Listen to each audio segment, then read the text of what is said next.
How to redeem and use a Grubhub gift card. Hey everyone, welcome back to our channel. I am Bimal from AppGuide. In today's video I'll show you how you can actually redeem your Grubhub gift card and enjoy them, as well as how you can use them on Grubhub by the two methods which I describe in this video. Now method one is to simply add a gift card before checking out, so which means that first you have to visit the Grubhub website, which basically is grubhub.com, and click on your profile icon from the upper right corner of the screen.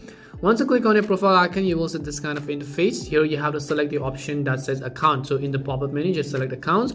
Once you select accounts, on the left hand side you'll find the option, so just go ahead and select the option that says gift cards from the left pane. Just tap on the gift cards option. Once you tap on the gift card from left panel, click on the option that says redeem a gift card. Now you have to follow the on-screen instructions to enter your gift card code, then add balance to your account. Now other way is how you can actually add a gift card during the checkout process after you've ordered the food while trying to pay.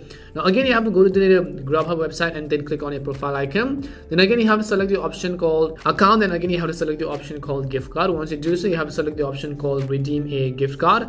Once you select redeem a gift card, you have to follow the on-screen instructions to enter your gift card code and add the balance to your account. And then you have to choose the desired items you want to order and then click on continue to checkout. Then click on pay with a gift card. Enter your gift card code in the field and click on add to my account. After this, your Grubhub gift card will be linked to your Grubhub account and applied to your total order. That's all it takes to use your Grubhub gift card and redeem them. We hope the video was really helpful, and if it did help you, make sure to leave a like and subscribe to our channel. And if you've got any more questions, queries or doubts, make sure to also leave them down. Thank you very much for watching till the end of the tutorial, and see you soon in our next video.